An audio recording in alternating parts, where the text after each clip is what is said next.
హల్లెలూయా. ప్రభు అయిన యేసుక్రీస్తు నామంలో దేవుని సన్నిధికి కూడి వచ్చిన మీ అందరికీ వందనాలు. అందరికీ వందనాలు. దేవునికి స్తోత్రాలు. హల్లెలూయా.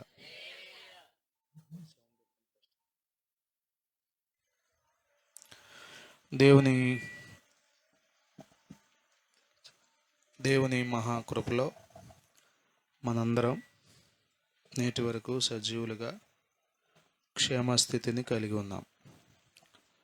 అందుకొరకై దేవునికి స్తోత్రం కలుగును గాక. హల్లెలూయా. హల్లెలూయా. ప్రభువే మన క్షేమాధారం. మనం జాగ్రత్త కలిగి ఉండడం మంచిదే, కానీ కేవలం మన జాగ్రత్తలే మనను కాపాడం.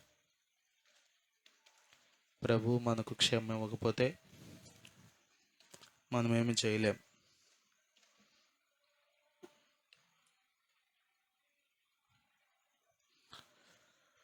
దేవుడే స్వస్థపరిచేవాడు, దేవుడే నడిపించేవాడు, దేవుడే విడిపించేవాడు. మనం దేవునిని బట్టి అతిశయించాలి, దేవునిలో ఆనందించాలి. ఆమేన్. హల్లెలూయా. మరి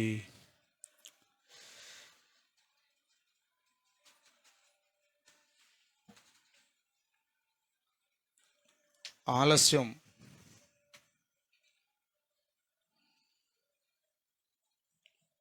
దేవుని వాగ్దానం విషయంలో, మరి ముఖ్యంగా ఆయన రాకడ విషయంలో జరుగుతుంది.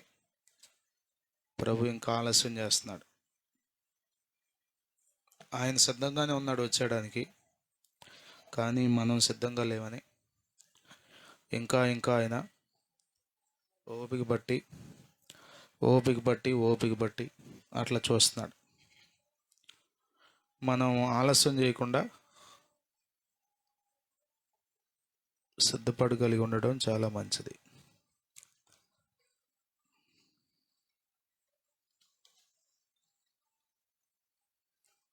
పాత పాటలో పాట ఉంటుంది, ఆలస్యమగునని యేసుని రాకడ సందేహముతో జీవింతువా కదా. యేసయ్య రాకడ వస్తానని చెప్తున్నారు ఎప్పటి నుంచో. వాళ్ళు చెప్పడం మామూలే, మనం వింటాం మామూలే. ఇవన్నీ ఎప్పుడు అనుకున్నారు కొద్దిమంది. ప్రభు త్వరగా రాబోతున్నాడు. హల్లెలూయా. హల్లెలూయా. నేడో రేపో నా ప్రియుడేసు మేఘాల మీదకే తెంచును. ఎప్పుడంట? నేడో రేపో ప్రభు త్వరగా రాబోతున్నాడు. యేసయ్య రావడం అనేది నిశ్చయం, రావడం అనేది కన్ఫర్మ్. ఖచ్చితంగా ఆయన వస్తానన్నాడు కాబట్టి. అయితే ఎప్పుడు వస్తాడు అనేది మనుషులుగా మనం లెక్కలే అవసరంలా. కొద్దిమంది లెక్కలేసి, అంచనాలు వేసి, అటేసి ఇటేసి బుర్రంతా జడగొట్టుకుని ఉబ్బితెబ్బిబ్బవుతున్నారు, ఏం చెప్పాలో తెలియక. మీకు పెద్దగా మర్మాలు తెలియవసరంలా, సిద్ధపాటు కలిగి ఉంటే చాలు. ఎప్పుడు వచ్చినా ఆయన మనం ఎత్తబడతాం. ఆమేన్. హల్లెలూయా. లెక్కలకు మించిన పనులు జరుగుతాయి చాలాసార్లు కదా. లెక్కకు అందని, ఊహకు అందని కార్యాలు. కొన్నిసార్లు మనం అనుకుంటాం వర్షం వస్తున్నదిలే, భోజనాలకు ఎవరు రారులే, 300 అనుకుందాం కానీ ఒక 100 వేసుకుంటే చాలులే, గట్టెక్కిపోద్ది, ఉన్నా కానీ వేస్ట్ అయిపోద్ది అనుకుంటాం. యేసు రక్తమే జయం. ఎస్టిమేషన్ అంటే అంత ఈజీ టాస్క్ ఏం కాదు, ఎస్టిమేట్ వేయటం కదా. ఉదాహరణకి ఇల్లు కట్టేటప్పుడు టాపీ మేస్త్రిని పిలిస్తే, ఇంజనీర్ని పిలిస్తే వాళ్ళకి ఎస్టిమేషన్ వేస్తారు, బ్లూ ప్రింట్ ఇచ్చి. ఇదిగో ఇలా కట్టుకుంటే 8 లక్షలు అవుతాయి, ఇలా కట్టుకుంటే 8 లక్షలు అవుతాయి అని. ఖచ్చితంగా 1-2 అటు ఇటుగా అవ్వవు. 1-2 అటు ఇటుగా అయితే పర్లేదులే అనుకోవచ్చు. ఖచ్చితంగా ఒక్కోసారి డబుల్ అయిపోతాయి. 30 లక్షలు అనుకుందా దిగితే 60 లక్షలు అయిపోతాయి, 50 లక్షలు అయిపోతాయి. ఎస్టిమేషన్ అంటే మనం ఎంత క్యాలిక్యులేటెడ్గా వేసినా కొన్నిసార్లు బోల్తా కొట్టడానికి అవకాశం ఉంటుంది. అందుకని అంచనాలు లెక్కలు వేయకుండా మనం ఆయన ఎప్పుడొచ్చినా సర్దుబాటు కలిగి ఉంటే చాలు. దేవుని స్తోత్రం. బైబిల్ గ్రంథంలో రాయబడింది మత్తయి సువార్త 25వ అధ్యాయంలో 24వ అధ్యాయం అనుకుంటా, అర్ధరాత్రి వేళ జరిగినదేమనగా అనే పదం కనబడుతుంది. ఎప్పుడొచ్చా అంటే పెళ్లి కుమారుడు ఎప్పుడొచ్చాడు అంటే మత్తయి సువార్త 24వ అధ్యాయం 25వ అధ్యాయం 6వ వచనం. అందరూ ఎంతమంది ఉన్నారు అక్కడ? అమ్మ మీరున్నారు ఇక్కడ, చెప్పండి. అక్కడ ఎంతమంది ఉన్నారు? 10 మంది కన్యకలు.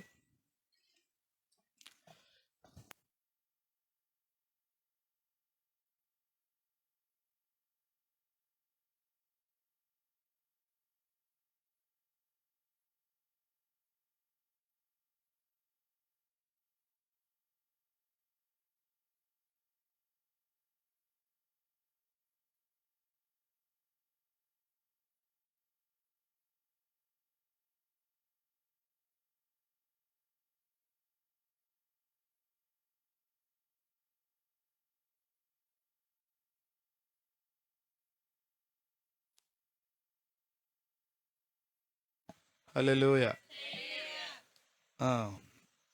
చదవండి మత్తయి సువార్త 25వ అధ్యాయంలో ఎంతమంది ఉన్నారు అక్కడ? కన్యకలు 10 మంది ఉన్నారు. 10 మంది నిద్రపోతున్నట్టు రాయబడింది. 5గురు ఏమి గుడ్లు చెప్పండి అగ్గిపుల్లలు వేసుకుని పై రెప్పకి కింద రెప్పకి స్టాండ్ వేసి కూర్చోవాలి. 5గురు, 10 మంది నిద్రపోతున్నారు. స్తోత్రం. నిద్రపోవడం తప్ప నిద్ర వస్తున్నా చూసిన పాఠాలు గుర్తుకొస్తున్నాయా? ఒక్కొక్కరిది ఒక్కో సమస్య. కొద్దిమంది నిద్ర పట్టట్లా, బెల్లలు వేసుకున్న పట్టట్లా కొద్దిమందికి. యేసు రక్తమే జయం. నాలాగా నిద్రపోయే వాళ్ళని చూసాం, వాళ్ళకి భయం, కోపం, బాధ. యేసు రక్తమే జయం.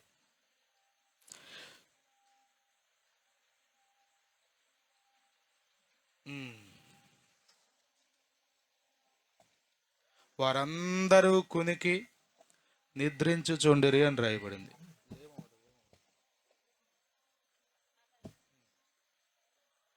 అందరూ ఏం చేస్తున్నారంట? కునికి. బల్లి మీద పడితే మంచిదని తెలుసు.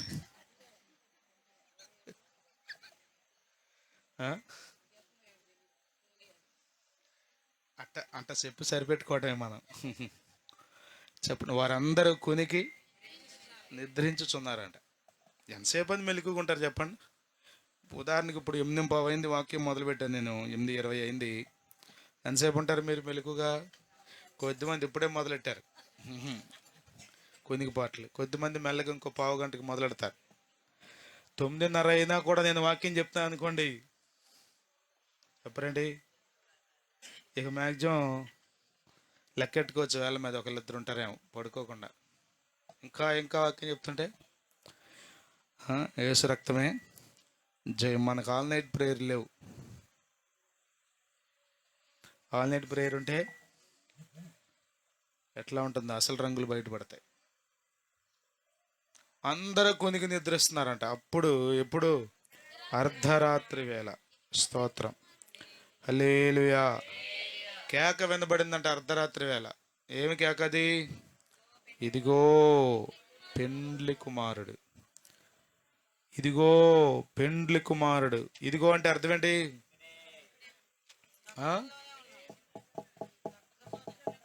అదిగదిగో కల్వరి మెట్టుకు దారది అని రాశారు ఒక ఆయన. అదిగదిగో అని. రాజ్బాబు గారేమో ఇదిగో కలువరి సిలువ. ఇదిగో అంటే అందుబాటులో, సమీపంలో. ఎక్కడున్నాడు పెండ్లి కుమారుడు? చెప్పరేంటమ్మా? ఇదిగో పెండ్లి కుమారుడు. 10 మంది ఎదురు చూసేది ఎవరి కోసం? తేజ, ఎవరి కోసం పెండ్లి కుమారుడు అంటే? అమ్మ తేజ అని చెప్పనివ్వండి. పెండ్లి కుమారుడు అంటే ఏంటో, నువ్వు పేదలు కలుపుతున్నావు కానీ నాకేం వినపట్ల. భయం వేస్తుందా? ఏం పర్లేదు చెప్పు. యేసయ్య. అక్కడ ఎవరున్నారు? ఈ ఉపమానం చెప్పేది ఎవరు? ఈ సందర్భం ఎవరు చెప్తున్నారమ్మా? అమ్మో నాయన, మీరు మిమ్మల్ని ఒక్కొక్కరిని లెగ్గొట్టి పాఠం చెప్పాలనుకుంటా. వాక్యం 24, 25 అధ్యాయాలన్నీ యేసు ప్రభు శిష్యులకు బోధిస్తున్నాడు. రాకడ గుర్తుల గురించి, పరలోక రాజ్యం గురించి బోధిస్తూ చెప్తున్నాడు. యేసు రక్తమే జయం. అర్థమవుతుందా? కనీసం 4 ముక్కలన్నా వినండి, గుర్తుపెట్టుకోండి. యేసు ప్రభు బోధిస్తున్నాడు వాళ్ళకి. అర్ధరాత్రి వేళ ఎంతమందికి వినబడింది కేక? గాఢ నిద్రలో ఉన్నారా మిగతా 5గురు? అందరూ నిద్రపోయారు. అందరికీ కేక వినబడింది. అందరూ లేచారు. దేవుని స్తోత్రం. అప్పుడు ఆ కన్యకలందరూ లేచి అని రాయబడింది. ఎంతమంది లేచారు? అందరూ లేచారు. అసలు మీరు గమనిస్తే ఎక్కడ పెద్ద వ్యత్యాసాలు ఆ 5గురిలో ఈ 5గురిలో కనబడవు. పెద్దగా కనబడవు. చాలా జాగ్రత్తగా మీరు గమనించినా కూడా కనబడవు. అంతగా ఉన్నారు వాళ్ళు. అర్థమవుతుంది. ఈ దినాల్లో కూడా చాలా మంది అట్లా ఉన్నారు. ఎట్లాగూ మందిరానికి వస్తారు, పాటలు పాడతారు, ప్రార్థనలు చేస్తారు, కానుకలు ఇస్తారు, పరిచర్యలు నమ్మకంగా ఉంటారు, అన్నిట్లో ముందుంటారు దేవుని పని అంటే. కానీ ఎక్కడో సంథింగ్, ఎక్కడో వెనకబడిన స్థితి, సిద్ధపాటు లేని పరిస్థితి, ఎక్కడో లోపం. అందుకనే బైబిల్ రాయబడింది, నిలుచున్నానని తలంచుకున్నవాడు పడిపోకుండా జాగ్రత్తగా చూచుకోండి అన్నాడు. ఫిలదెల్ఫియా సంఘంతో మాట్లాడుతూ ప్రకటన గ్రంథంలో అన్నాడు, మీకు కలిగిన దానిని ఎవడు అపహరింపకుండా గట్టిగా పట్టుకోండి అన్నాడు. నిలుచున్నానని తలుచుకుంటే సరిపోదు, తలంచుకుంటే. 1 కొరింథీ పత్రిక 10వ అధ్యాయంలో ఆ మాట చదువుతాం. నిలుచున్నానని తలంచుకున్నవాడు పడిపోకుండా జాగ్రత్తగా చూచుకోవాలి. గమనించండి ప్రియులారా, మనం భక్తి విషయాల్లో ఎంతో జాగ్రత్త అవసరం. బాగున్న వాటిని గురించి గొప్పగా చెప్పుకోవడం కాదు మనం చేయాల్సింది. ఎక్కడెక్కడ లోపాలు ఉన్నాయో అక్కడ మనం సరి చేసుకోవాలి. అది ఎక్కడెక్కడ తేడా ఉందో, ఎక్కడెక్కడ బలహీనత ఉందో అది మనం. డాక్టర్ గారి దగ్గరికి వెళ్ళి ఏం చెప్తాం? అయ్యా ఆకలి బాగుంది, అయ్యా కంటి చూపు బాగుంది చెప్పరేంటమ్మా? అయ్యా ప్లేట్లెట్లు కూడా పడిపోట్ల బాగానే, అన్నీ బాగానే ఉన్నాయంటే నా దగ్గరికి ఎందుకు వచ్చావమ్మా? డాక్టర్ దగ్గరికి వెళ్ళి ఏం చెప్తాం మనం చెప్పండి? మనకేమి మాట్లాడట్లే మీరు. మనకి ఏది లోపంగా ఉందో మన ఆరోగ్యంలో, మన శరీరంలో ఏది బలహీనతగా ఉందో అదే మాట్లాడతాం. అంతేనే, ఇంక మిగతా విషయాలు మాట్లాడతామా? నరేంద్ర మోడీ గురించి, చంద్రబాబు నాయుడు గారి గురించి, అందుకోసం వెళ్తాం డాక్టర్ గారి దగ్గరికి. మందిరానికి ఎందుకు రావాలి? ప్రభువా నేను ఎంత యోగ్యుడినో తెలుసా మీకు? అసలు నేను ఎంత కొద్దిమంది వాళ్ళు ఎంత ప్రార్థనాపరులో చెప్పుకోవడం కోసం. నేను పోయిన వారంలో అర్ధరాత్రి ప్రార్థన చేస్తుంటే, లేకపోతే మిట్ట మధ్యాహ్నం ప్రార్థన చేస్తుంటే అని ఎక్స్పోజింగ్ దెమ్సెల్వ్స్, వారిని వాళ్ళు ప్రదర్శించుకోవడం. బాగున్నాడు గురించి ఎందుకు చెప్పుకోవడం? బాగున్నాడు గురించి చెప్పుకుంటే ఏం జరుగుతుంది చెప్పండి? అతిశయం వస్తుంది, గర్వం వస్తుంది. అది పడిపోవడానికి కారణమవుతుంది. ప్రమాదం. కాబట్టి లోపాలు గ్రహించాలి, లోపాలు మనకు అర్థం అవ్వాలి. దేవుని స్తోత్రం. హల్లెలూయా. అర్థమవుతుంది మీకు? అంత బాగానే ఉందని మనల్ని మనం మబ్బి పెట్టుకుంటే తలుపు మూయబడుతుంది. తలుపు మూయబడుతుంది. మూయబడిన తర్వాత తీసే నాదుడు ఎవరు?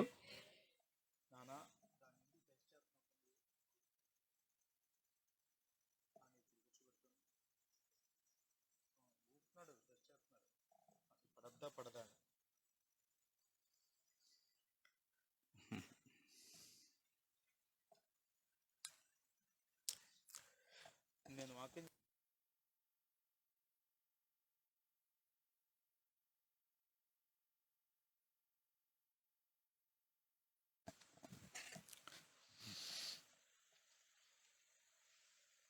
తలుపు మూయబడిన తర్వాత ఎంత గావు కేకలు పెట్టినా, ఇప్పుడు వీళ్ళు పెండ్లి కుమారుడు వస్తాడన్న స్వరం వినబడినప్పుడు వాళ్ళు ఎట్లా లేచారో, వీళ్ళు తలుపు వేయబడిన తర్వాత ఎంత కేకలు పెట్టినా ఏముంది చెప్పండి? వినబట్టలేదా కేక? రెస్పాన్స్ వచ్చిందా లోపల నుంచి? అంటే వచ్చింది. ఏమని వచ్చింది? వాళ్ళు ఆశించిన సమాధానం రాలా. మరి ఏమొచ్చింది? బా మిమ్మును ఎరగను. ఇంకేముంది అసలు? మీరెవరో నాకు తెలియదు అనే పదం వినబడితే ఏం చెప్పండి? మత్తయి సువార్త 7వ అధ్యాయంలో యేసుక్రీస్తు ప్రభు కొండ మీద ప్రసంగం ముగింపులోకి వచ్చి అంటాడు, చాలా అద్భుతమైన మాట అక్కడ కూడా ఉంటుంది, చూడండి.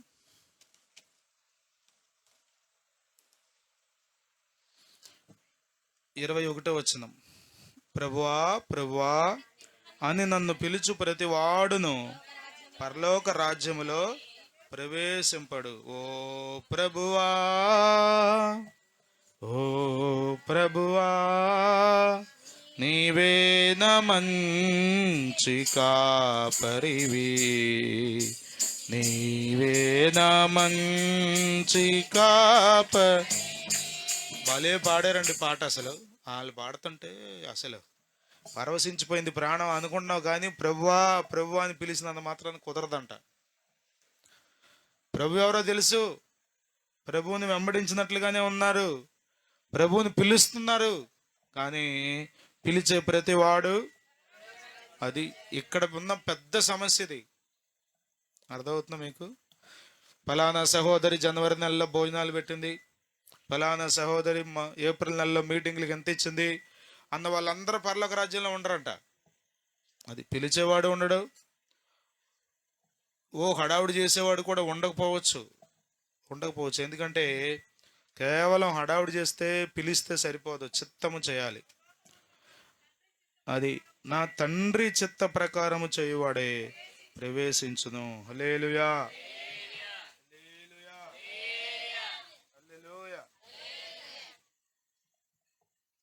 పరలోకమందున్న నా తండ్రి చిత్త ప్రకారము చేయువాడే. కాబట్టి అక్కడ వాళ్ళు చాలా మాటలు చెప్తున్నారు. మీ నామమున దెయ్యములను వెళ్ళగొట్టలేదా? నీ నామమున ప్రవచింపలేదా? నీ నామమున అనేకమైన అద్భుతములు చేయలేదా? చేశారా? చేశారని దేవుడు కూడా ఒప్పుకున్నాడు. అయినా కానీ ఇంకేం చెప్తున్నాడు తెలుసా? చేశారు కానీ, అబ్బా అబ్బా అబ్బా, ఆ పదం కోసమే నేను చదివించా. నేను మిమ్మును ఎన్నడను. ఆయనకు తెలియని వాళ్ళు ఎవరన్నా ఉన్నారా? దేవునికి తెలియని వాళ్ళు ఎవరన్నా ఉన్నారా? దేవునికి తెలియని స్థలం అంటే ఏమైనా ఉందా? కానీ అంటున్నాడు ఇక్కడ, నేను మిమ్మును ఎన్నడను. ఇదిగో పలానా రోజు నేను ప్రార్థన చేస్తే అద్భుతం జరిగిందిగా. ఏ నామం చేశాను? నీ నామానే. ఏ నామం? నీ నామాన్నే చేశా.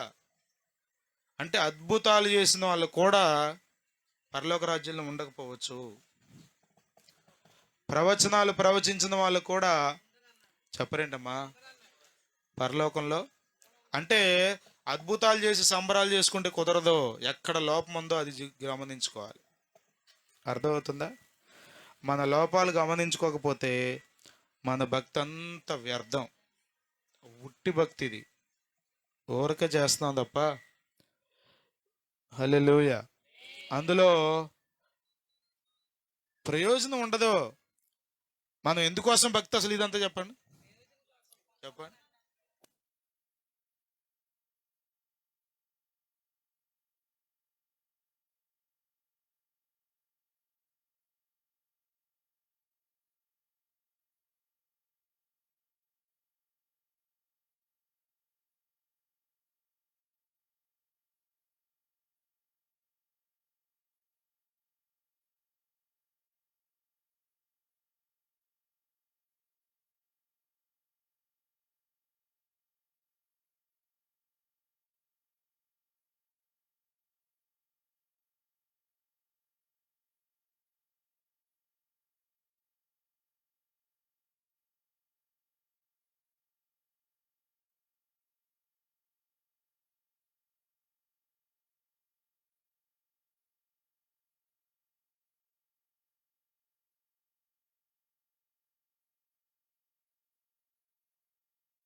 మన గురేంటి? అంతేనా? ఆ? నిజమేనా? నిజంగానే పరలోకమేనా మన గురి? పరలోకమే నా అంతఃపురం, చేరాలనే నా తాప. పరలోకమే నా అంతఃపురం, చేరాలనే నా తాపత్రయం. హల్లెలూయా. అద్భుతమైన వచనాలు రాశాడు హనోక్ గారు ఆ పాటలో. పాపమును ఎదిరించే శక్తిని నాకు, ఉద్రేకపరిచే దురాత్మను ఎదిరించి పోరాడే, ఆ, ఇవన్నీ అడిగాడు పాటలో చాలా విషయాలు. అంటే మన గురింది, మన భక్తికి ఏమని చెప్పండి. మనం చేసే భక్తికి శనివారం రాత్రి ప్రార్థనకు వచ్చామంటే, ఉపవాసంతో వచ్చామంటే, మాట్లాడరేంటమ్మా? తెల్ల బట్టలు వేసుకుంటున్నామంటే రేపొద్దుట ఏమైనా ఉందా? ప్రతి దానికి ఒక గురి, ఒక అర్థం, ఆ, ఒక మీనింగ్ ఉంది. మీనింగ్లెస్ వర్క్ కాదు క్రైస్తవ భక్తి. అర్థం పర్థం లేని పనులు కాదు ఇవి. అద్భుతాలు జరిగిన, ప్రార్థనల ద్వారా స్వస్థతలు జరిగిన, మేలు పొందిన, ఏదేమైనా అల్టిమేట్గా ఏంటంటే మన గురి పరలోకం. స్తోత్రం. హల్లెలూయా, హల్లెలూయా. ప్రియుడైన యేసయ్యను చూడాలి, ఆయనతో కూడా ఉండాలి. ఇది మన ఆశ. స్తోత్రం. హల్లెలూయా, హల్లెలూయా. చాలా మంది అనుకో యేసు ప్రభుని చూశానని దర్శనాలు, కళలు, ఏదేదో ఏదేదో చెప్తారు. తెల్ల బట్టలు వేసుకొచ్చాండి, పాదాల దాకా అంగి ఉందండి, పెద్ద గెడ్డమండి, ఏదేదో చెప్తారు. లేకపోతే ఇదిగో పలానా పాస్ట్ గారు లాగా వచ్చాడండి, పలానా అయ్యగారికి లాగా వచ్చాడండి అని ఇంకేదో ఏదో చెప్తారు. కానీ ఒక రోజున మనం చెప్పండి ముఖాముఖిగా ఆయన చూడబోతున్నాం. అది మన గురి. స్తోత్రం. హల్లెలూయా, హల్లెలూయా. ప్రియుడా నిన్నే చూడాలని, ప్రియ నీవలనే మారాలని, ప్రియుడా నిన్నే చూడాలని, ప్రియ నీవలనే మారాలని, ప్రియతమానకాంక్ష తీరాలని కోరినే, ప్రియమారనామది కోరినే. యేసయ్యా నా ప్రియా, ఎప్పుడో నిరాకడ సమయం, ఎప్పుడో నిరాకడ సమయం. హల్లెలూయా, హల్లెలూయా. హల్లెలూయా. అర్థమవుతుందా? జ్వరం వచ్చిందా, తగ్గినా తగ్గపోయినా, పరీక్ష రాసావా, పాస్ అయినా పాస్ అవ్వకపోయినా, ఇది కాదు మన గురి అసలు. వెళ్ళిపోతూ ఉంటాం, పాస్ అవుతాం, దేవుని స్తోత్రం, పాస్ అవ్వబోతాం, దేవుని స్తోత్రం. మనం అనుకున్నది సాధిస్తాం, అనుకున్నది జరుగుతాయి. ఇదంతా టెంపరీ థింగ్స్, ఇవన్నీ తాత్కాలికమైన సంగతులు. మన గురి ఏంటంటే ప్రభు ఒకరోజు రాబోతున్నాడు. ఆమేన్. యేసయ్య త్వరగా రాబోతున్నాడు. హల్లెలూయా, హల్లెలూయా, హల్లెలూయా. పక్కన వాళ్ళతో 7 సార్లు చెప్పండి, ప్రభు త్వరగా రాబోతున్నాడని. 7 సార్లు చెప్పండి.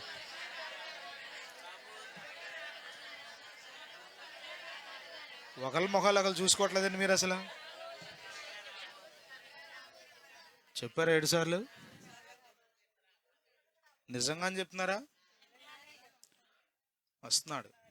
హల్లెలూయా, హల్లెలూయా. మన గురంతా పరలోకం. అందుకొరకే ఈ తిప్పలు. అర్థమవుతుందా? ఎన్నో ప్రయాసలు, ఎన్నో ప్రయాసలు, ప్రాణాలకు తెగించి ప్రజలు, భక్తులు, మిషనరీలు ప్రభు సేవలో కరిగిపోతున్నారు, అరిగిపోతున్నారు, హతసాక్షులు అయిపోతున్నారు. ఎందుకోసం అంటే ఏదో సంపాదించుకోవాలని కాదు. ప్రభు ఇస్తాడు, తిన్నాం, ఇవ్వలేదు పస్తున్నాం. అయినా కానీ ఒకటే గురి, చెప్పండి, పరలోకం. స్తోత్రం. హల్లెలూయా, హల్లెలూయా. విజయవాడలో ఒక స్థలం ఉన్న వాళ్ళని, విజయవాడలో ఇల్లున్న వాళ్ళని ఈ 3 నెలల నుంచి పట్టలేకపోయాం. గడిచిన కొన్ని సంవత్సరాలుగా బాగా అసలు మన రాష్ట్రం విడిపోయిన తర్వాత, అమరావతి రాజధాని అయిన తర్వాత అసలు కోట్లు కోట్లు, మాట వెళ్తే కోట్లే. ఏం కోట్లు? డబ్బులు కోట్లు. మామూలు పెళ్లి కోట్లు కాదు, కోట్లే కోట్లు. చెప్పండి. ప్రభు ఏం చేయగలడా అంటే ఏదైనా చేయగలడు ఆయన, ఏదైనా చేయగలడు. 2 కోట్ల రూపాయలు పెట్టి కొనుక్కున్న ప్లాట్లు నేలలో మునిగిపోయినాయి, గ్రౌండ్ ఫ్లోర్ మునిగిపోయింది, పై ఫ్లోర్కి వెళ్ళడానికి అవకాశం లేదు. ఏ రోజు తగ్గుతాయో ఇప్పటివరకు ఇంకా అర్థం కాని పరిస్థితి. దేవుడు లేడా? భూమే శాశ్వతమా? పొలమే శాశ్వతమా? ఇల్లే శాశ్వతమా? బిడ్డలే శాశ్వతమా? ఎవరు శాశ్వతం చెప్పండి? పాత పాట ఉండే, శాశ్వతమా ఈ దేహం త్వరపడకే ఓ మనసా. బా ఎంత బాగుంటుందో ఆ పాట, వినండి, యూట్యూబ్లో దొరికి కొట్టితే వస్తుంది. శాశ్వతమా ఈ దేహం. కొంచెం అందం ఉంటే, కొంచెం బలం ఉంటే కదా, కొంచెం ఓపుకుంటే చాలు, అందరి మీదకి వెళ్ళిపోతారు కొద్దిమంది. ఒక్క దోమ కుడితే చాలు కీళ్ళ నొప్పులు వచ్చి, అమ్మ పని చేయట్లేదమ్మా, ఏవి పని చేయట్లా, ఇదిగో ఇది పని చేయట్లా, ఇది పని చేయట్లా, ఈ గుత్తి గుత్తి అసలు ఎట్ట ఉంది తెలిసి గుత్తి అని గుత్తుల గురించి గోల. తాళం గుత్తులు కాదు. అర్థమవుతుంది. ఒక్క దోమే మోకాలు కింద కొడద్దంటది, పగలే కొడద్దంట. అది కుడితే చాలు వచ్చేస్తుందంట. ఏంటిది? సర్వ శరీరంలో నొప్పులే. యేసు రక్తమే శాశ్వతం. ఇది చెప్పండి. దోమలు కొట్టకుండా ఎంతకాలం కాపాడుకుంటాం మనం? ఎన్ని జాగ్రత్తలు తీసుకుంటే కాపాడబడతాం? ప్రపంచ రాజ్యాలను జయించిన అలెగ్జాండర్ని దోమ కుట్టిందంట. భారతదేశం వచ్చాయంట. ప్రపంచ దేశాలను జయించుకుంటూ వచ్చి భారతదేశంలో అంత పవర్ఫుల్ దోమలు ఉన్నాయి తెలుసా మీకు? మనం ఎంత పవర్ఫుల్? ప్రపంచ దేశాలన్నీ జయించుకుంటూ వచ్చేసి భారతదేశం కూడా జయించాడంట. వచ్చి ఇక్కడ దోమ కుట్టిందంట. ఇక చచ్చిపోతున్నాడు, అయిపోయింది పని. మంచం మీద పెట్టారు. 3 కోరికలు కోరాడంట. ఒకటి, మా అమ్మ వచ్చే వరకు నన్ను బ్రతికించండి, ఎన్ని కోట్లు కావాలంటే అన్ని కోట్లు తీసుకోండి, మొత్తం ప్రపంచ దేశాలన్నీ నాయగా, మీకు ఏ దేశం కావాలంటే ఆ దేశం ఇస్తా అని డాక్టర్లను అడిగాడంట. అవకాశం లేదు. అందుకే నేను చనిపోయినప్పుడు 3 కోరికలు కోరాడంట. తెలుసా మీకు అది? చేతులు 2 బయట పెట్టమన్నాడంట. పెట్టిలో ఎక్కుంటాయి, దేహం బయట ఉంటే ఇంకా ఉందా? చేతులు 2 బయట పెట్టమన్నాడు. ఎందుకని? నేను రక్తహస్తాలతో వచ్చాను, ప్రపంచాన్ని జయించాను, కానీ ఏది పట్టుకుపోట్లా, ప్రపంచ దేశాలన్నీ ఇక్కడే ఉన్నాయి, నేను సంపాదించిందంతా భూమి మీదే వదిలేసి రక్తహస్తాలతో వెళ్ళిపోతున్నాను అని చెప్పాడు. డాక్టర్లతో పాడి మోయించమన్నాడంట. నా పెట్టి డాక్టర్లు మోయాలన్నాడంట. ఎందుకంటే డాక్టర్ల చేతుల్లో నా ప్రాణం లేదు. మనం తిప్పలంతా చెప్పండి అసలు. చెప్పరండి అమ్మా. ఆదివారం హాస్పిటల్, ఆదివారంలోనే హాస్పిటల్. అయ్యా ఆదివారమే వస్తాడంట ఆ డాక్టర్ గారు. హాస్పిటల్ చర్చా అంటే ప్రభా క్షమించు నాయన, ఆ డాక్టర్ గారు ఆదివారమే వస్తా అంట ప్రభా. నువ్వు స్వస్థపరచలేవు కానీ ఆయన బాగు చేస్తాడయ్యా. నీ వల్ల కాదు కానీ ఆయన వల్ల అయితే ఖచ్చితంగా అవుద్దయ్యా. ఆయన స్పెషలిస్ట్ అంటయ్యా. ఆ? 2-3 పీజీలు చేశాడంటయ్యా. ఆయన చేయబడితే చాలు ఎంత దరిద్రమైనా అనేక వెళ్ళిపోయేది అసలు ఆదివారం ఆరాధనలు పెట్టేసి. దానిలో అర్థం ఏముంది చెప్పండి అసలు. అది కాకుండా ఇంకా వేరే అర్థం ఏమైనా తీసుకోవాలా? అంతేగా పవనం, చెప్పండి. అంతేగా అర్థం. దేవుడు స్వస్థపరచగలిగిన సమర్థుడు. ఒకవేళ స్వస్థపరచకపోయినా, నా చర్మము చీకిపోయినా నేను ప్రభు కొరకే కనిపెడతా అన్నాడు. ఎవరు? యోబు. అంటే చర్మం ఏమైపోయిందంట? చీకిపోయినా. చర్మమూడిపోయినా అని పాడద్దమ్మ ఒక పాట. పోయిన ఎముక మిగిలిపోయిన సజీవినై చూడగోరితి, సజీవినై చూడగోరితి. నడుతును నడుతును నడుతును నడుతును ప్రభువుతో నెప్పుడు, నడుతును నడుతును నడుతును నడుతును ప్రభువుతో నెప్పుడు. హల్లెలూయా. ఇదే మన గోల్, ఇదే మన గోల్. అర్ధరాత్రి కూటం జరుగుతుందా? వర్షంలో ప్రార్థన చేస్తున్నావా? చెప్పండి. మన గురి ఏంటి చెప్పండి. చాలా మంది సేవకులు గుడివాడలో సజ్జా భరణబాస్ అయ్య గారు, ఇక్కడ మనం మనం మన మినిస్ట్రీ నుండి అయ్యగారు వాళ్ళు ఫుడ్ సప్లై చేస్తున్నారు. ఇట్లా చాలా మంది సేవకులు పనిచేస్తున్నారు. ఏంటి దీని వెనక ఉద్దేశం అంటే పరలోకమే గురి. అర్థమవుతుందా? ఇక్కడేదో మంచి పేరు సంపాదించుకోవాలనో, ఇక్కడేదో పేరు ప్రఖ్యాతులు సంపాదించుకోవాలనో, ఇంకోటే కాదు, ఒకటే గురి. ఈ రకంగా ప్రభు ప్రేమను వారికి చూపుట ద్వారా వారు కూడా ప్రభువుని తెలుసుకుంటారు, వారు కూడా పరలోకానికి చేరతారు. ఇదే మన గురి. దేవుని స్తోత్రం. హల్లెలూయా, హల్లెలూయా. మీటింగ్ పెట్టి భోజనాలు పెట్టేది దేనికోసం? వచ్చిన వాళ్ళందరూ భోజనం చేసి వెళ్ళాలన్న దేనికోసం? చాలామందికి అర్థం కావట్లేదు. డబ్బులు ఎక్కువైపోయి అనుకున్నారు. ఒకటే గురి. మనం ఖర్చు పెట్టేదంతా ఒకటే గురి, పరలోకమే. స్తోత్రం. హల్లెలూయా, హల్లెలూయా. ఒక్కొక్కసారి నాకు అనిపిస్తుంది, సేవకులకు నిజంగా పరలోకం ఉందని నమ్ముతున్నారా? కొద్దిమంది వారు ప్రవర్తించే తీరు, వారు మాట్లాడే మాటలు, వారి యొక్క నిర్ణయాలు అనిపిస్తాయి, అమ్మో అసలు వీళ్ళకి పరలోకం ఉందనే నమ్మిక, పరలోకం చేరాలనే గురి కలిగి ఉన్నారా అనిపిస్తుంది. విశ్వాసుల్లో మనం కూడా అంతే. పరలోకం ఉందని నమ్ముతున్నామా? పరలోకం చేరాలనే గురే ఉందా మనకి? స్వస్థత వచ్చినా రాకపోయినా కంగారు పడాల్సిన పని లేదు. మనం ప్రభువుని వెంబడించేది పరలోకం కోసం. స్తోత్రం. పక్కన వ్యక్తి అవిధేయుడిగా జీవించినా, అక్రమంగా బ్రతుకుతున్నా మనకు అనవసరం. మన గురి పరలోకం. ఆయన కూడా తీసుకెళ్ళవు నువ్వు పరలోకానికి, నువ్వు పోతావు జాగ్రత్తగా ఉంటే. వాడు జాగ్రత్తగా ఉంటే వాడు కూడా వస్తాడు. నీ నీ భార్య జాగ్రత్తగా ఉంటే నీ భార్య కూడా నీతో వస్తుంది. నీ బిడ్డలు జాగ్రత్తగా ఉంటే, యోగ్యులుగా ఉంటే, సిద్ధపాటు కలిగి ఉంటే, లోపం లేని వారిగా ఉంటే, కృప పొందుకున్న వారిగా ఉంటే వాళ్ళు కూడా నీతో పాటు వస్తారు. ఎవరి రక్షణ వాళ్ళదే, ఎవరి భక్తి వారిదే. అంతే తప్ప ఇది 5 ఉన్నారు కాబట్టి మేము కూడా అందులో పాటు వెళ్ళిపోతాం. అడుగుతారండి, మీ చెంగు పట్టుకొచ్చేస్తామని. చెంగు పట్టుకొచ్చేస్తామయ్యా. 10 మంది పట్టుకుంటారంట ఒక్కో చెంగు. ఒక్కొక్క యూదుని చెంగు 10 మంది పట్టుకుంటాం, వచ్చేస్తాం మీతో పాటు మేము కూడా. 10 మంది లాక్కెళ్తాడు ఈ చెంగుతో. అదేమన్నా ప్రొక్లైనా ఈడ్చుకుపోతాకి? ఒక్క చెంగుతో 10 మంది ఎక్కడ లాక్కొస్తాడు చెప్పండి. కాబట్టి ఎవరి రక్షణ వాళ్ళదే. నీ గురి నువ్వు తప్పిపోకూడదు. నీ గురి నీవు. చాలాసార్లు మనం వాళ్ళ గురించి వీళ్ళ గురించి డిస్కస్ చేస్తాం. డిస్కస్ ఏం చేస్తాం చెప్పండి? వాళ్ళమ్మ యోగ్యులమ్మ, వాళ్ళమ్మ పరిశుద్ధులమ్మ, అదిగో ఆ స్త్రీ ఉంది ఎంత యోగ్యురాలమ్మ, ఇదిగో ఈ ఉంది చూసా ఎంత భక్తి చేస్తుందమ్మా, ఎంత నీతిగా ఉంటుందమ్మా, ఒక్క మాట ఎవరినే తోలనాడి మాట్లాడదమ్మా అని చెప్పుకుంటామా? చెప్పుకుంటే భక్తి వస్తుంది. అవి కాదుగా చెప్పుకునేది. అసలు అమ్మో దానికి ఉందో చూసావా, దానికే ముందు మొదలెట్టేది ఆమె ఈమె. ఆ? అసలు ఈ పదాలే వాడరు కొద్దిమంది. ఎంత గర్వం, గర్వం కదా కొద్దిమందికి, కుల గర్వం. ఆ? కుల గర్వములతో యేసయ్యా. కులహీనుల బాధ పరిచితిని, ఆ, కుల కులహీ గర్వములతో యేసయ్యా, కులహీనుల బాధ పరిచితిని, నీ ప్రేమను గమనించలేక ఘోర శాపముని పొందితినయ్యా.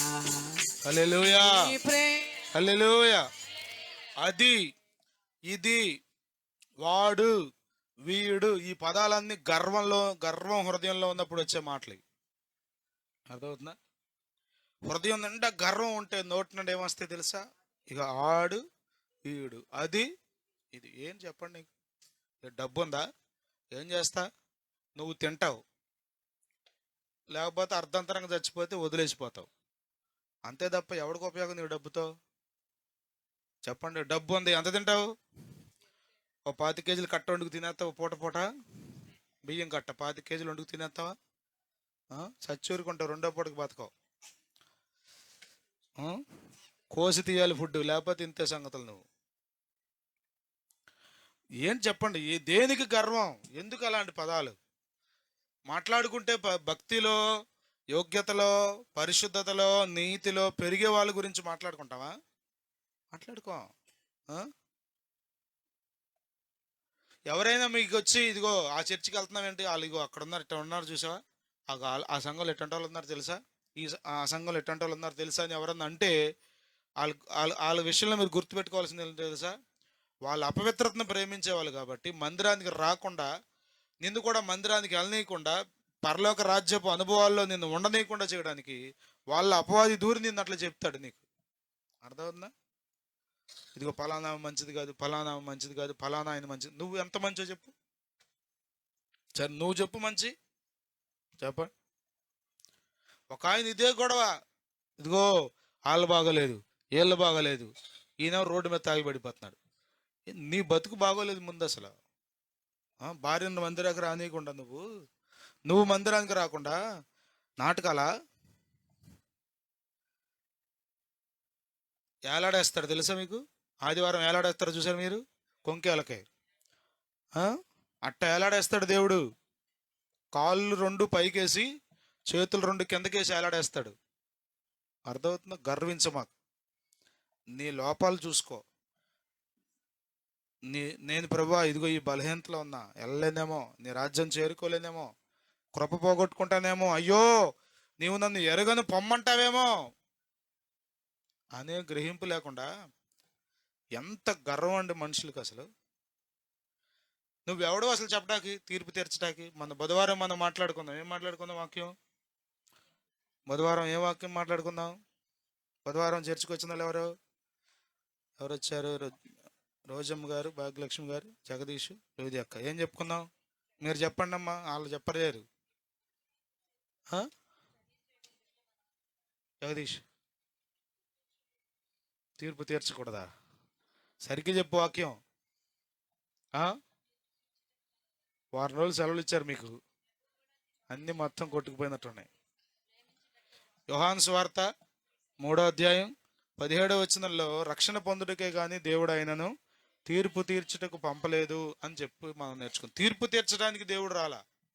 మొదటిసారి ఆయన భూమి మీదకి ఎందుకు వచ్చాడంటే తీర్పు తీర్చడానికి రాలా. మనం కూడా తీర్పు తీర్చడానికి భూమి మీద లేము. ఎవరి గురించి మాట్లాడడానికి మనకెందుకండి అసలు?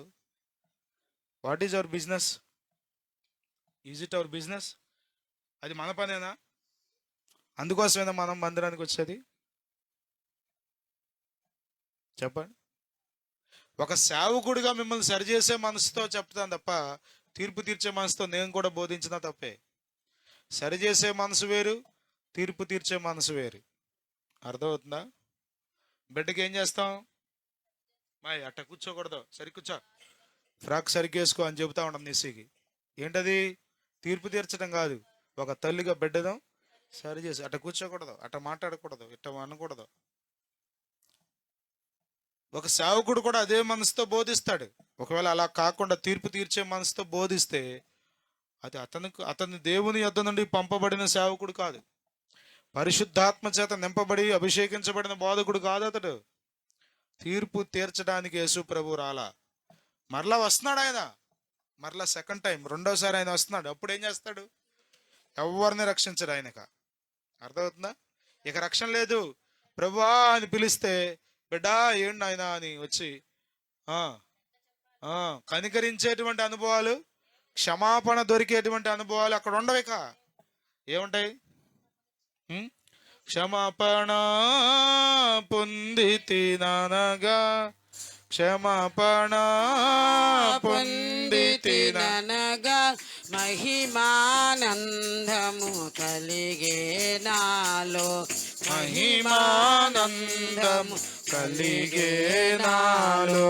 పరవాసినినే జగమున్న ప్రభువా, పరవాసినినే జగమున్న ప్రభువా, నడచుచున్నాను నీ దారిన్, నా గురి నీవే నా ప్రభువా, నా గురి నీవే నా ప్రభువా, నీ దరినే చేరెదను నేను, నీ దరినే చేరెదను, నీ దరినే చేరెదను నేను, నీ దరినే చేరెదను.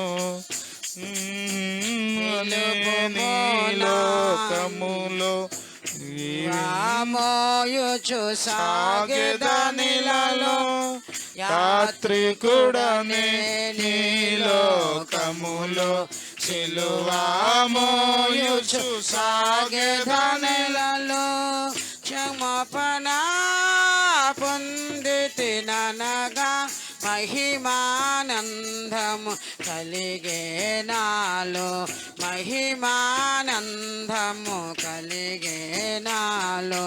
పరవాసినినే జగమున్న ప్రభువా, పరవాసినినే జగమున్న ప్రభు, నడచుచున్నాను నీ దారి. పాడండి, చప్పట్లు కొడుతూ పాడండి. నా గురే నీవే నా ప్రభువా, నా గురి నీవే నా ప్రభువా, నీ దరినే చేరెదను నేను, నీ దరినే చేరెదను.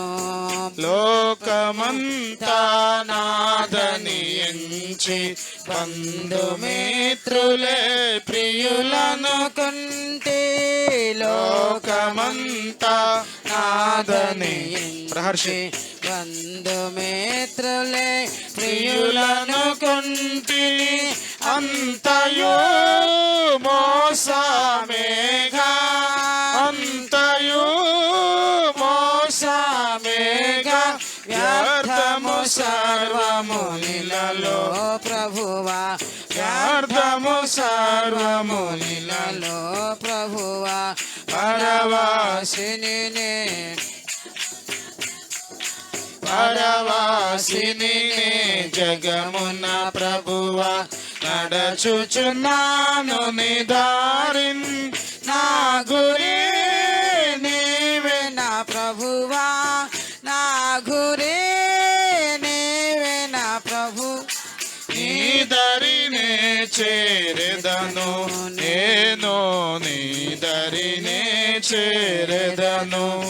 ధన సంపదలు గౌరవములు దహించిపోవు నీ లోకములు, ధన సంపదలు గౌరవములు దహించిపోవు నీ లోకములో, పాపము నిండే జగములో, పాపము నిండే జగములు, శాపము చేకూర్చుకొని నేను శాపము చేకూర్చుకొని పరవాసిని జగమున్న స్తోత్రం పరవాసిని జగమున్న ప్రభువా నడచుచున్నాను నీ దారిన్ నా గురి నీవే నా ప్రభువా. ఆయనే మన గురి, ఆయన రాజ్యమే మన గురి. ప్రభువా నీ దరినే చేరెదను నేను నీ దరినే చేరే ఆ దినము ప్రభు గుర్తెరిగి తిని నీ రక్తము చే మార్చబడి తిని ఆ దినము ప్రభు గుర్తెరిగి తిని నీ రక్తము చే మార్చబడి తిని క్షమాపణ పొందితివనగా క్షమాపణ పొందితిననగా మహిమానందము కలిగే నాలో మహిమానందము కలిగే నాలో పరవాసిని జగమున్న ప్రభువా పరవాసిని జగమున్న ప్రభువా నడచుచున్నాను నీ దారిన్ నా గురి నీవే నా ప్రభువా. నా గురి యేసయ్యే మన గురి, నీవే నా ప్రభువా. ప్రభు అయిన యేసయ్యే మన గురి. చేరెదను నేను నీ దరినే చేరెదను యాత్రికుడనే నీ లోకములో సిలువా మోయుచు సాగెదనిలలో యాత్రికుడనే నీ లోకములో సిలువా మోయుచు సాగెదనిలలో అమూల్యమైన ధనముగా అమూల్యమైన ధనముగా పొందితే నేను యేసుని పొందితే నేను యేసుని పరవాసిని జగమున్న ప్రభువా పరవాసిని జగమున్న ప్రభువా నడచుచున్నాను నీ దారిన్ నా గురి నీవే నా ప్రభువా నా గురి నీవే నా ప్రభువా నీ దరినే చేరెదను నేను నీ దరినే చేరెదను నీ దరినే చేరెదను నేను నీ దరినే చేరెదను. హల్లెలూయా హల్లెలూయా.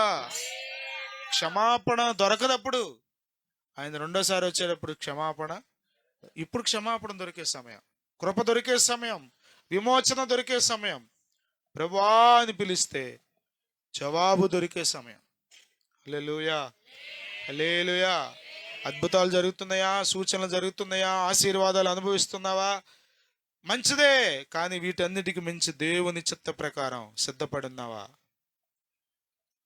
నిజముగా ప్రభుని ఎరిగి ఉన్నావా? ఆయన చూపిన మార్గాల్లో నడుస్తున్నావా? అరే అసలు నీ ప్రవచించిన వారు దెయ్యాలు వెళ్ళగొట్టిన వారు, దెయ్యాలు వెళ్ళగొట్టడం తేలికదా చెప్పడమ్మా? అలాంటి వారిని అంటున్నాడు, మీరెవరో నాకు ఎన్నడూ ఎరగను. అబ్బా, అర్థమవుతుందా మీకు? ఆశీర్వాదాలు పొందుకుంటున్నావా? బిడ్డలు పైకి వస్తున్నారా? దీవించబడిన అనుభవాల్లో ఉంటున్నారా? సంతోషమే, కానీ ప్రభువుని ఎరిగి ఉన్నావా? పరలోకం గురిగా కలిగి ఉన్నావా? తలుపు మూయబడితే నువ్వు ఎక్కడుంటావు? లోపల ఉంటావా, బయట ఉంటావా? ఇది సమస్య. తలుపు లోపల ఉంటావా, తలుపు బయట? పోయిన వారిని కూడా మనం నేర్చుకోం. ఓడ లోపల ఉన్నారు ఎంతమంది? 8 మంది. బయట ఎంతమంది ఉన్నారు? లక్షల మంది ప్రజలు ఉన్నారు. అందుకే దీన్ని ఏ మార్గం అన్నాడు తెలుసా? ఇరుకు మార్గం, ఇరుకు మార్గం, ఇరుకు మార్గం, ఇరుకు మార్గం. దీనికి పోరాడాలి. మా ఆయన వెళ్ళొద్దు అన్నాడండి, అందుకని ఇంట్లో పడుకున్నానండి. నీ మొహం పోరాడతావు, నీ మొహం పోరాడతావు. నువ్వు వెళ్తావు అసలు ఇరుకు మార్గంలోకి? చెప్పరండి అమ్మా, వెళ్తారా? నువ్వు నువ్వు భర్తను గౌరవించు, కానీ నీ సాక్ష్యాన్ని, నీ భక్తి జీవితాన్ని, నీ ఆత్మీయ యాత్రను భర్తను సాగ్గా పెట్టి ఆపుకో మాకు. మీరు ఏదైనా చెప్పండి చేస్తా, కానీ ఇదిగో నేను ఆరాధనకు వెళ్ళాల్సిందే, నేను మందిరంలో ఉండి తీరాల్సిందే, ప్రభువును ఆరాధించి తీరాల్సిందే. నువ్వు నాకు పరలోకాన్ని ఇవ్వవు. ఇదిగో నీవు నీ భర్త మాట విన్నావు కాబట్టి నేను నీకు పరలోకాన్ని ఇస్తా అండు ప్రభు. అవుతుందా? ఇస్తాడా? భర్త మాట విని ఆరాధన మానేసిన స్త్రీలకు పరలోక రాజ్యంలో చోటు ఉంటుంది అనుకున్నారా? ఉండదు. దేవుని చిత్తం చేయాల్సిందే. దేవుని చిత్తం కష్టం ఈ లోకంలో. దేవుని చిత్తం ఈ లోకంలో చాలా ఇబ్బంది. మీ ఇంటి వారే మీకు శత్రువులు అవుతారు. అప్పుడు దాకా మీతో స్నేహించిన వాళ్ళే మీకు విరోధంగా మాట్లాడడం ప్రారంభిస్తారు. ఎందుకో తెలుసా? నీవు దేవుని చిత్తంలో ఉన్నావు కాబట్టి, నీవు దేవుని చిత్తాన్ని ప్రేమించి జరిగిస్తున్నావు కాబట్టి, నీవు దేవుని చిత్తాన్ని ముందు పెట్టి మిగతా వాటిని పక్కన పెట్టావు కాబట్టి కొన్నిసార్లు నీ ఇంట్లో వాళ్ళే నీకు శత్రువులు అయిపోతారు. అప్పుడు దాకా నేను ప్రేమించిన వాళ్ళే నీకు విరోధంగా మాట్లాడతారు. నీకు అర్థం కాదు. చాలా చోట్ల మనకు అర్థం కాని విషయాలు అవి. నేను భూమి మీద సమాధానం ఇవ్వడానికి వచ్చాను అనుకున్నారా? ఖడ్గం అన్నాడు. ఏంటి ఖడ్గం అంటే? తల్లికి కుమార్తె విరోధం అయిపోతుంది, భార్యకు భర్త విరోధం. ఎందుకు అవుతారు విరోధం? ప్రభువు నమ్ముకుంటే అయిపోతారు నీకు విరోధం. అప్పటి వరకు ఎంతో ప్రేమగా చూసే భర్త ప్రభువు నమ్ముకుంటే విరోధం అయిపోతాడు. అప్పటి వరకు ఎంతో ఆ బాధ్యతగా ఉండే తండ్రి ప్రభువు నమ్ముకుంటే ఆటోమేటిక్గా నీకు లోకంలో ఉన్నది ఇది. లోకం దేవునికి వైరం. లోకం దేవుని ప్రేమను ఇష్టపడదు. అపవాది తగ్గించుకోవడానికి ఇష్టపడ్డావు, క్షమాపణ కోరుకోవడానికి ఇష్టపడ్డావు, నిజమే ప్రభు అంటానికి ఇష్టపడ్డావు. ప్రియులారా, మనము నిశ్చయంగా దేవుని చిత్తం చేయాలి. నిజమైన దైవికమైన మార్గాల్లో మన జీవితాలను కట్టుకోవాలి. ఈ రాత్రి నేను మీతో చెప్పేది ఏంటంటే, అర్ధరాత్రి వేళ జరిగింది. అర్ధరాత్రి వేళ అందరూ స్వరం విన్నారు, అందరూ లేచారు, అందరూ ఉన్నారు, కానీ 5 మాత్రమే లోపల ఉన్నారు. 5 మాత్రమే. నువ్వు ఎక్కడుంటావు? సిద్ధపడ్డావా? సిద్ధపడగలిగిన లోపాలు సరి చేసుకోవడమే సిద్ధపడంటే. లోపాలు సరి చేసుకోవడమే. ఇంకెక్కడ తప్పు ఉంది? అర్థమవుతుందా?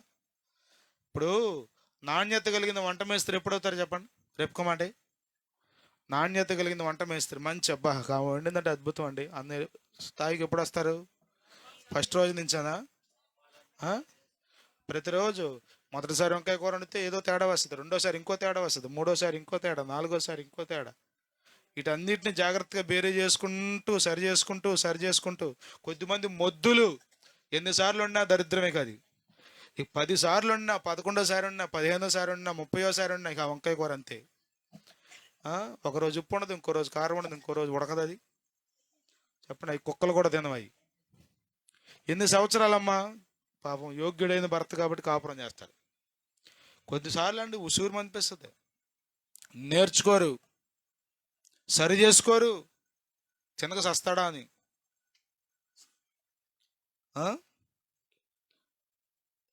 నీవు భక్తిహీనతనే కాళ్ళతో దాని మోకులతో కట్టబడి ఉన్నావు. నువ్వు భక్తిహీనతలో ఆనందిస్తున్నావు, కానీ సరి చేసుకోవాలని, లోపాలు దిద్దుకోవాలని, యోగ్యమైన వ్యక్తిగా నేను మారాలని, సిగ్గుపడనక్కర్లేని వ్యక్తిగా నేను తయారవ్వాలని, భక్తిహీనతలో నుండి బయటకు వచ్చి భక్తిపరుడుగా మారాలని ఆ ఆశ ఉంటే నిపుణత నీలో నుండి బయటకు వస్తుంది, పరిశుద్ధత నీలో నుండి బయటకు వస్తుంది. దేవునికి స్తోత్రం కలుగును గాక. హల్లెలూయా, హల్లెలూయా, హల్లెలూయా. ప్రకటన గ్రంథంలో 7 సంఘాలకు ఉత్తరాలు రాశాడు ప్రభు. ఆ 7 సంఘాలకు ఉత్తరాలు రాసినప్పుడు వారిలో ప్రతి సంఘంలో ఉన్న యోగ్యతలను మాట్లాడాడు ఫస్ట్. రెండో సందర్భంలో వారి లోపాలు మాట్లాడాడు. లోపాలు లేని సంఘాలు స్మరణ సంఘం, ఫిలదెల్ఫియా సంఘం. ఆ 2 సంఘాలే లోపాలు లేవు. మిగిలిన 5 సంఘాలు ఏదో ఒక లోపం కలిగి ఉంది. ఎందుకు చెప్పాడు ప్రభు లోపం? నీ మీద తప్పు ఒకటి మోపవలసినది, ఇదిగో నీ మీద నేరం ఒకటి మోపవలసినది, ఇదిగో నీకు ఒకటి కొదువుగా ఉన్నది. ఎందుకు చెప్తున్నాడు? ఎందుకంటే నీ మీద ప్రేమతో. దేవుని స్తోత్రం. హల్లెలూయా, హల్లెలూయా, హల్లెలూయా. అర్థమవుతుంది మీకు? నువ్వు ఎలా క్రాఫ్ వేసుకొచ్చినా, నువ్వు ఎలా జుట్టు తయారయ్యి వచ్చినా, నీ గురించి ఏమీ మాట్లాడకపోతే అర్థం ఏంటి? నీ మీద ప్రేమ లేనట్టు అర్థమవుతుందా? కొద్దిమంది మందిరాన్ని కూడా జుట్టు ఎరబోసుకొస్తారు, ఏమన్నంటే తలారలేదని. గుండు చేసుకురండి మంచిది, ఇక ఆరే పని ఉండదు, హాయిగా ఉంటుంది. తల ఆరలేదండి, మరి పాపం ఏం చేశారో పగలంతా. శనివారం అంటే తలస్నానం చేసుకురావాలి, మంచిదే చేసుకొచ్చేది, కానీ ఆరలేదంట. చెప్పొద్దా? చెప్పకూడదండి. మీకెందుకండి మా తల గురించి అసలు? మరేం కావాలి? మరేం కావాలి? మీకెందుకండి అసలు మా తల గురించి? వాక్యం ఆది కాండం నుంచి ప్రకటన గ్రంథం దాకా చెప్పేదానికి ఇక అవి వింటారనమాట, ఇవి చెప్పకూడదనమాట. ప్రభు ఎందుకు చెప్పాడు లోపాలు చూడండి. మీరు మీరు 7 సంఘాల సీక్వెన్స్ చూస్తే మొట్టమొదటి ప్రభు తాను పరిచయం చేసుకుంటాడు. రెండవ సందర్భంలో ఆ సంఘంలో ఉన్న మెరిట్స్ మాట్లాడతాడు, గొప్పతనాలు, యోగ్యతలు, మంచి విషయాలు మాట్లాడతాడు. మూడో స్టెప్లో అందులో ఉన్న డిమెరిట్స్, లోపాలు మాట్లాడతాడు. నువ్వు సరి చేసుకుంటే ఏం జరుగుతుందో, ఏమి ఇస్తాడో, ఏమి దీవెన నీకు వస్తుందో, ఏ ఆశీర్వాదం, ఏ వాగ్దానం నువ్వు పొందుకుంటావో దాన్ని కూడా చివరిలో మాట్లాడతాడు. ప్రభు ప్రేమామయుడు. నీ లోపాలు ఇక్కడ చెప్పబడకపోతే ఇది సరైన సంఘం కాదు. నీ లోపాలు ఇక్కడ నీకు అర్థం కాకపోతే ఈ బోధ ఊరికే కాలక్షేప ప్రసంగమే. అర్థమవుతుందా?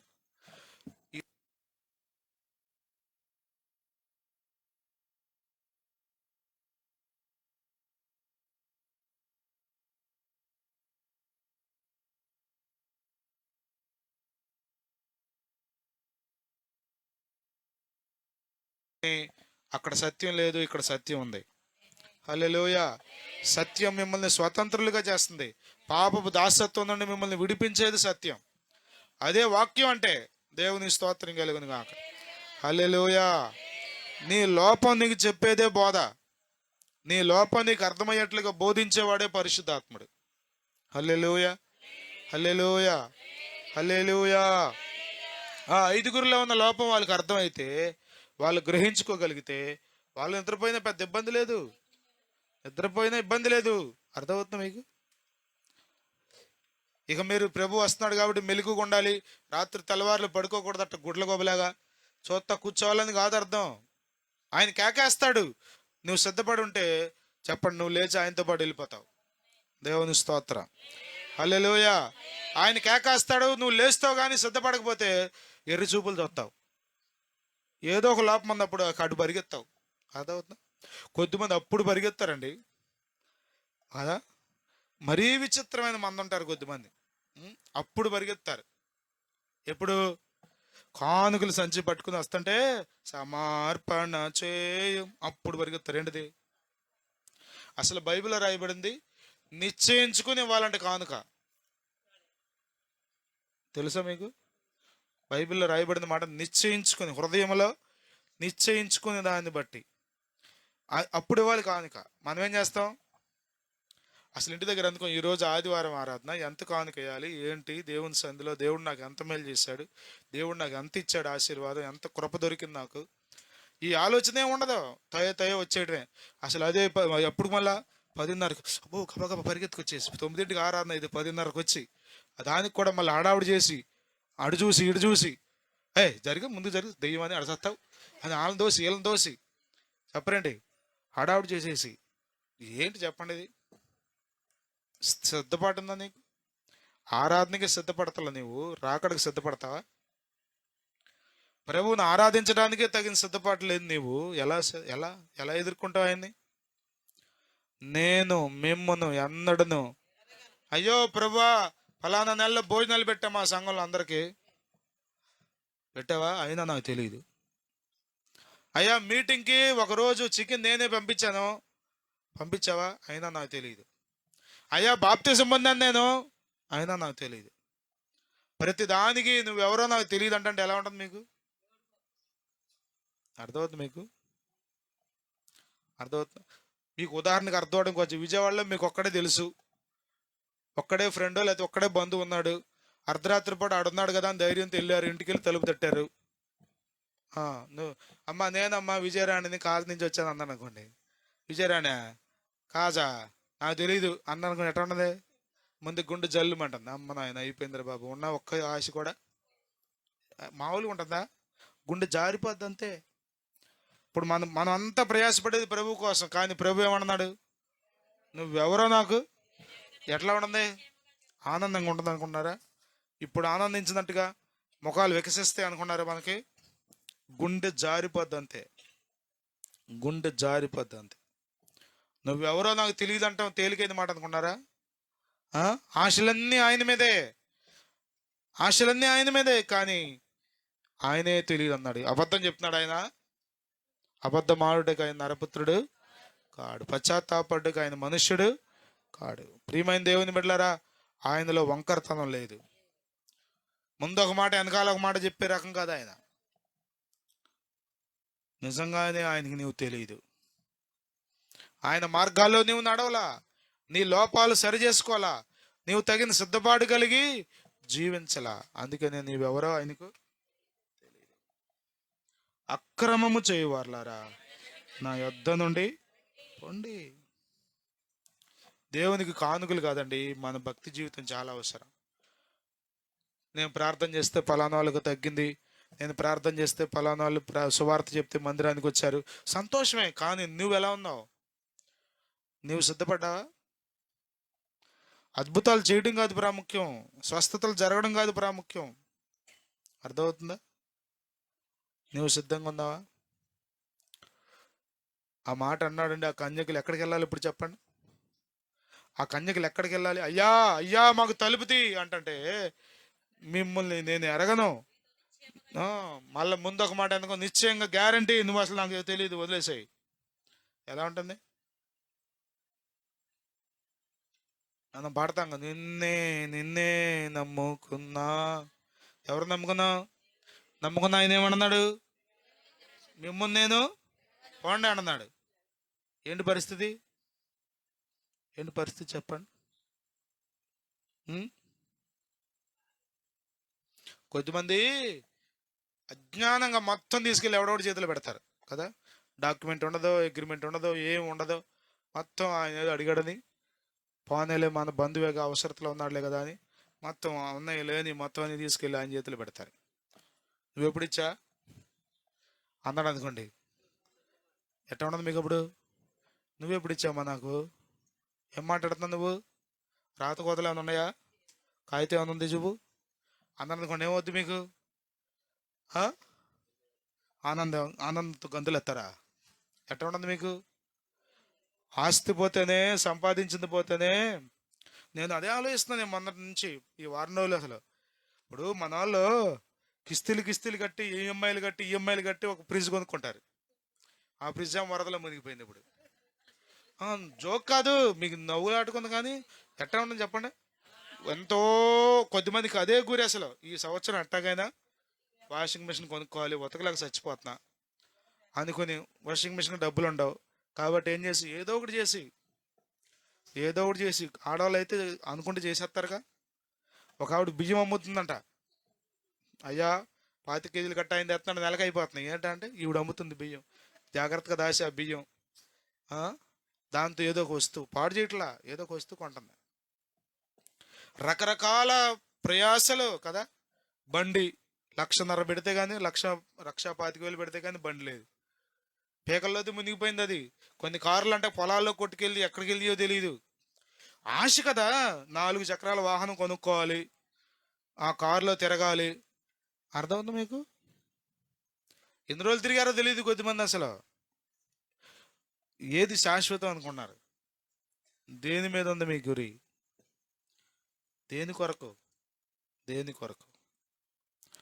ప్రియమైన వారలారా, ప్రభు త్వరగా రాబోతున్నాడు. నువ్వు సిద్ధపడకపోతే చాలా కష్టం. ఆయన గనక మిమ్మల్ని ఎరుగను అంటే, విడిచిపెట్టబడిన అనుభవంలో నీ స్థితి ఉంటే గనక, అయ్యో అది ఎంతో ఘోరం. క్షమాపణ అడగాలా? అడిగాయి. క్షమాపణ ఇవ్వాలా? క్షమాపణ ఇచ్చేయి, అంటే క్షమించేయి. సమాధాన పడాలా? సమాధానపడు. ఎక్కడైనా లోపమందా సరి చేసుకో. శరీర సంబంధంగా, ఆర్థిక విషయాల్లో, కుటుంబ విషయాల్లో ఏది ఎక్కువ కాదు విడవబట్టం కంటే. ఏది ఎక్కువ కాదు. తగ్గించుకో, పశ్చాత్తాపడు, సరి చేసుకో. ప్రభువా నన్ను క్షమించయ్యాను. ప్రభు కృప దొరికే సమయం ఇది. ఒక రోజున తలుపు వేయబడిన తర్వాత క్షమించు ప్రభువా అని నువ్వు కేకలు బొబ్బలు పెట్టినా చెప్పరండి, తలుపు తీయబడదు. నోవాహు తెస్తాడేమోనని దేవుడే బయటేసాడంట గొల్లెం. యేసు రక్తమే నా ఎదుట నీవు తెరచిన తలుపులు వేయలేరుగా, ఎవరు వేయలేరుగా, నీవు తెరచిన తలుపులు నీవు తెరచిన.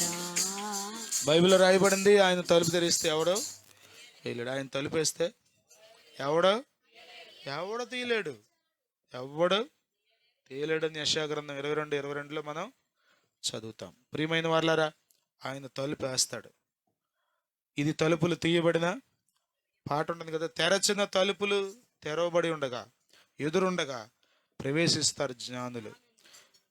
తలుపులు మూయబడే సమయం ఒకటి వస్తుంది. తలుపులు మూయబడక ముందే సిద్ధపాటు పడటం మంచిది, సిద్ధపాటు కలిగి ఉండడం మంచిది. ప్రియమైన దేవుని బిడ్డలారా, ఆర్థికంగా నష్టపోయావా కంగారు పడమాక, శారీరకంగా కృంగిపోయావా, శరీర రీతిలో ఆరోగ్య విషయంలో నలిగిపోతున్నావా, కంగారు పడిపోమాక, ఏం కంగారు పడవసలా. నువ్వు ఎంత ఆరోగ్యంగా ఉన్నా ఒకరోజు ఈ లోకాన్ని దాటాల్సిందే, ఎంత బలహీనుడు అయినా ఈ లోకాన్ని దాటాల్సిందే. అర్థమవుతుందా? చెప్పండి, రాజశేఖర రెడ్డి గారు 60 సంవత్సరాల వయసులో చనిపోయినప్పుడు అంటే ఆయన బాడీలో ఏ కంప్లైంట్ లేదంట. చచ్చిపోలేదా? ఏదో ఒక రూపంలో మరణం వస్తుంది నిన్ను, కానీ సిద్ధపడి ఉంటే హల్లెలూయా హల్లెలూయా హల్లెలూయా హల్లెలూయా. సిద్ధపడకుండా ఎంతకాలం మందిరానికి వచ్చి వెళ్ళిపోతావు? నీ లోపాలు దిద్దుకోకుండా ఎంతకాలం మందిరానికి వచ్చి వెళ్ళిపోతావు? ఎంతకాలం మందిరానికి వచ్చి వెళ్ళిపోతావు? సరి చేసుకోవా? పశ్చాత్తాపడవా? ప్రభు పాదాలు పట్టుకోవా? ఆ పాపాత్మురాలైన స్త్రీ అండి, సిమోన్ ఇంట్లో ప్రభు ఉన్నాడని తెలుసుకుని వచ్చేసి ఆయన పాదాల దగ్గర కూర్చుందంట. ఓ కార్చేస్తుంది కన్నీరు. అప్పుడు దాకా పాపం చేసింది, పాపంలో ఆనందించింది, పాపంలో సంతోషించింది, పాపమే జీవితం అన్నట్టుగా, ఇక అదే జీవితం అన్నట్టుగా బ్రతికింది.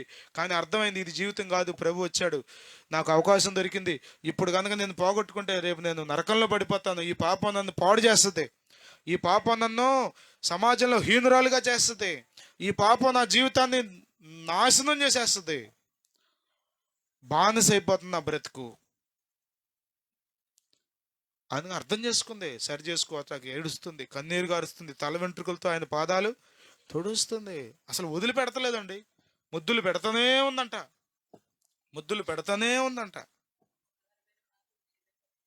ప్రియమైన వాళ్ళారా, ప్రభు క్షమాపణ కలిగిన దేవుడు. నేను నిన్ను క్షమించను అని ఎవరితో దేవుడు చెప్పడం. ఇది కృప దొరికే సమయం, క్షమాపణ దొరికే సమయం, ప్రభు నేనున్నాను అని చెప్పే సమయం. కానీ ఒకరోజు రాబోతుంది, నీవెవరో నాకు తెలియదని చెప్తాడు. ఎంత కేకలు పెట్టినా, ఎంత కన్నీరు గార్చినా క్షమాపణ నీకు దొరకదు. ప్రార్థన చేసుకుందాం. ఆ 5 కన్యకులు సిద్ధపడి ఉన్న వారు లోపలికి వెళ్ళారు. సిద్ధపడని కన్యకులు రోడ్ల మీద తిరుగుతున్నారు. అర్ధరాత్రి ఏం దొరుకుతాయి? పాపం చాలా తాపత్రయపడ్డారు, కొట్టుకెళ్ళారు, నూనె తెచ్చుకున్నారు, డ్యూటీలు వెలిగించుకున్నారు, బయలుదేరారు. కానీ అప్పటికే తలుపు వేయబడింది. ఇది ప్రభు దొరికే సమయం, ఇది ప్రభు నీకు ప్రేమించి ఇచ్చిన అవకాశం. పరలోకం నిజం, ప్రభు త్వరగా రాబోతున్నాడు. ఎంతకాలం పాపంలో ఆనందిస్తావు? ఎంతకాలం లోకంలో ఆనందిస్తావు? ఎంతకాలం ముంకి పట్టుకుని గర్వంతో కూర్చుంటావు? సమాధానపడు, క్షమాపణ కోరుకో. ఒక్క విషయంలో కూడా లోపం లేని వాడిగా, ఒక్క విషయంలో కూడా లోపం లేని వ్యక్తిగా జీవించడానికి ఆరాటపడు. నిలువు మోకాల మీదకి వద్దాం. ప్రభు నిన్ను ప్రేమించి నీకు ఒక అవకాశం ఇస్తున్నారు.